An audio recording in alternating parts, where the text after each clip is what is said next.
सुप्रभात। आज हम पर्यावरण अध्ययन की पुस्तक आसपास कक्षा 3 का अध्याय 13 छूकर देखें पढ़ेंगे।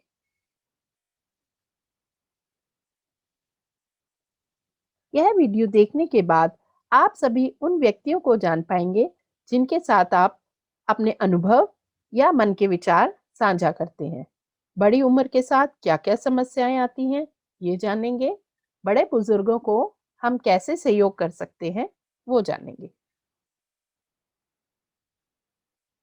पिछले वीडियो में हमने देखा था कि घर के लोग मिलकर कैसे काम करते हैं।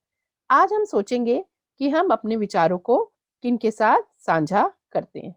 अब आप सोचो, स्कूल से घर आते ही आप अपनी सारी बातें किसको बताते हो? क्रिकेट खेलते समय आप अपनी नीतियां या प्लान किसके साथ साझा करते हो?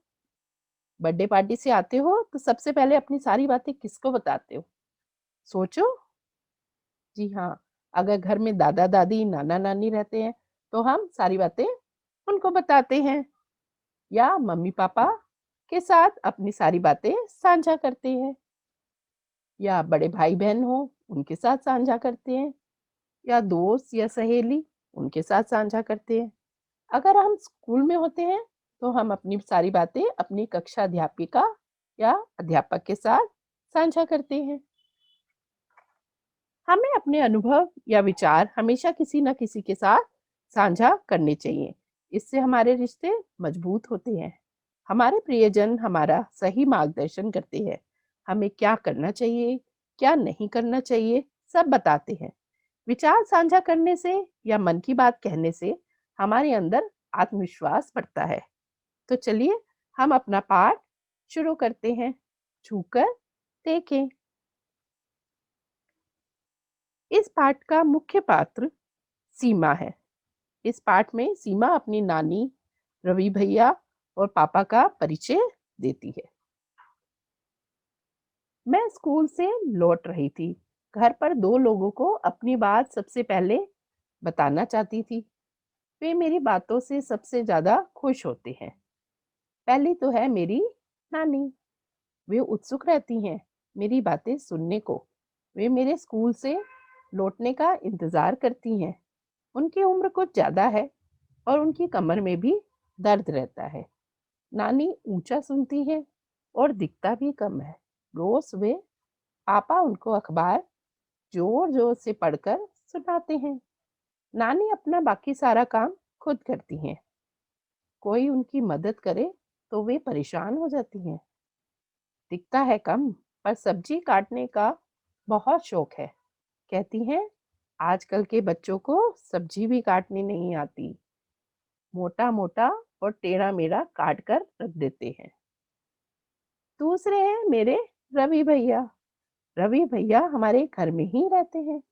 मैं उन्हें रवि भैया कहती हूँ और वे मेरे पापा मम्मी को कहते हैं भैया भाभी। हमारा क्या रिश्ता है मैं नहीं जानती, पर वे हैं मेरे प्यारे भैया। वे मेरे सवालों का उत्तर देने के लिए हमेशा तैयार रहते हैं। कभी नहीं कहा बाद में बताऊंगा। रवि भैया कॉलेज में पढ़ाते हैं। कॉलेज के बच्चे उनकी बहुत इज्जत करते हैं। कुछ तो उनसे पढ़ने घर भी आते हैं। रवि भैया को संगीत सुनने का, नाटकों में भाग लेने का, दोस्तों के साथ घूमने और बातें करने का बहुत शौक है। खूब हंसते हंसाते भी हैं। भैया जब घर के बाहर जाते हैं तब एक सफेद छड़ी ले जाते हैं। उनको घर के अंदर घूमता देख कोई नहीं कह सकता कि उन्हें दिखता नहीं है। वे अपना काम स्वयं करना चाहते हैं। कोई उन्हें जबरदस्ती सहारा दे तो वे नाराज हो जाते हैं। जब कभी उन्हें मदद की जरूरत होती है तो मांग लेते हैं। कुछ बच्चे रवि भैया से कॉलेज की किताबें ले जाते हैं और कुछ दिन बाद किताबों के साथ ही उन्हें टेप दे जाते हैं। रवि भैया टेप पर ही उन किताबों को सुनते रहते हैं। भैया के पास मोटे कागज की भी कई किताबें हैं जिनमें बहुत सारे उभरे बिंदु हैं। उन पर वे हाथ फेर कर पढ़ते हैं। भैया को छेड़ने के लिए मैं कभी-कभी उनकी छड़ी की जगह बदल देती हूँ। वे परेशान तो होते हैं, पर नाराज़ नहीं।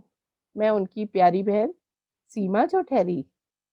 मैं अभी दरवाजे पर पहुंची ही थी कि भैया बोल उठे, क्यों सीमा, बहुत खुश हो? भैया मुझे ही नहीं, घर के सभी लोगों को उनकी आहट से पहचान लेते हैं। अक्सर यह भी भांप लेते हैं कि मैं खुश हूँ या उदास। भैया, आखिर मैं फुटबॉल टीम में शामिल हो ही गई हूँ। मैंने भैया को अपनी खबर सुनाई। भैया मेरी पीठ थपथपा कर बोले, आज से तुम ही हो मेरी फुटबॉल की उस्ताद।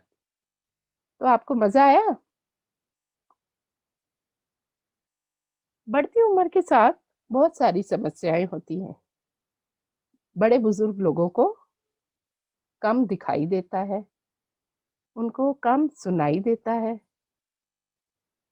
उनके दांत टूट जाते हैं या कम हो जाते हैं तो उन्हें खाने में मुश्किल होती है और बोलने में भी मुश्किल होती है। उनको घुटनों में दर्द रहता है, जोड़ों में दर्द रहता है, इसलिए वो चलने में भी मुश्किल होती है, तो वो छड़ी का सहारा लेते हैं। उनके स्वास्थ्य से संबंधी कई समस्याएं हो जाती हैं। तो हम बड़े बुजुर्गों को कैसे सहयोग कर सकते हैं? आप बच्चे क्या-क्या कर सकते हो? आप उन्हें समय पर दवाई दे सकते हैं। उनको डॉक्टर के पास ले जाकर चेकअप करा सकते हैं। उनके साथ सुबह या शाम को सैर करने जा सकते हैं और उनका चश्मा ढूँढने में भी सहायता कर सकते हैं और उन्हें अखबार पढ़ के सुना सकते हैं। आप और क्या कर सकते हो? उनके साथ खूब मस्ती करो और उनको अपना समय दो। सीमा के पापा उसकी नानी को अखबार ज़ोर-ज़ोर से पढ़कर सुनाते हैं। तुम बड़ी उम्र वाले लोगों की कैसे मदद करते हो? अब आप सोच के बताओ, क्या-क्या कर सकते हो? चश्मा ढूँढने में मदद कर सकते हो, शाम को सैर पर जा सकते हो और उन्हें समय पर दवाई दे सकते हो। जब कोई व्यक्ति बूढ़ा हो जाता है, तब उनको क्या-क्या तकलीफ़ें हो सकती हैं? अभी आपने देखा ना बड़े-बुजुर्गों को क्या-क्या समस्याएँ होती हैं। उनको सुनाई कम देता है, दिखाई कम देता है, खाना भी ढंग से नहीं खा पाते हैं और घुटनों और जोड़ों में दर्द रहता है। आप अपनी मर्ज़ी से भी लिख सकते हो। रवि भैया बिना देखे कई सारी बातें कैसे जान जाते हैं? रवि भैया को तो दिखाई देता नहीं, तो फिर वो कैसे जान लेते हैं? जी हाँ, सुनकर और सूंघकर। जिन लोगों को दिखाई नहीं देता, उनकी सुनने की क्षमता और सूंघने की क्षमता सामान्य व्यक्ति से ज़्यादा होती है। अब आते हैं छड़ी का उपयोग। आप बताओ, आपने छड़ी का उपयोग कहाँ-कहाँ देखा? हाँ, सबसे पहले आपने देखा रवि भैया छड़ी का उपयोग करते थे और आप कब करते हो? कभी आपको ज़रूरत पड़ी है? जी हाँ, जब पैर में मोच लग जाती है या हड्डी टूट जाती है तो आपने छड़ी का उपयोग किया होगा या बड़े बुजुर्ग लोग छड़ी का उपयोग करते हैं। और सोचो, हाँ, पहाड़ों पे जब जाते हैं तो हम छड़ी का उपयोग करते हैं और सोचो, फल तोड़ने के लिए भी हम छड़ी का उपयोग करते हैं। करते हो ना आप लोग? क्या तुम्हें कभी छड़ी की ज़रूरत पड़ी है? कब? यहाँ पे बताएँगे कब आपको छड़ी की ज़रूरत पड़ी है। हाँ, तो कब पड़ी है? नहीं, तो कोई बात नहीं। क्या तुम सोच सकते हो तुम्हें छड़ी की ज़रूरत कब पड़ सकती है? कब पड़ सकती है? पहाड़ पर चढ़ते वक़्त और अगर पैर में मोच लग जाए तो तब। हम उन लोगों की मदद कैसे कर सकते हैं जिन्हें दिखता नहीं है? कैसे आप मदद करेंगे उन लोगों की? जी हाँ, बस या मेट्रो में हम उनको सीट दे देंगे। और क्या करोगे? सड़क पार करने में उनकी मदद कर सकते हो, सीढ़ियाँ चढ़ने में मदद कर सकते हो और अखबार पढ़कर सुना सकते हो। क्या तुम्हारे परिवार में ऐसा कोई सदस्य है जो देख, बोल या सुन नहीं सकता? सोचो, क्या आस-पास कोई ऐसा व्यक्ति है? क्या तुम ऐसे किसी व्यक्ति को जानते हो? सोच के देखो, आपके घर में कोई है या आस-पास कोई है? तो वो लोग कैसे काम करते हैं? अब आप ये देखना, इनके काम में लोग कैसे मदद करते हैं और बाकी लोग उनकी मदद कैसे करते हैं, ठीक है? इन व्यक्तियों के लिए अलग से स्कूल होते हैं, जहाँ पर उन्हें पढ़ाया जाता है और काम भी सिखाया जाता है।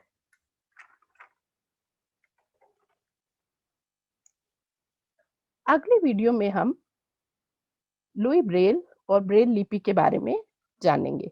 दृष्टिहीन लोगों की विभिन्न समस्याओं के बारे में जानेंगे। हमें अपने घर में और बाहर बड़े बुजुर्गों का सम्मान करना चाहिए। उन्हें अपना समय और प्यार दें। तो चलिए मिलते हैं आपसे अगली वीडियो में। तब तक आप घर में रहें, सुरक्षित रहें। Bye bye.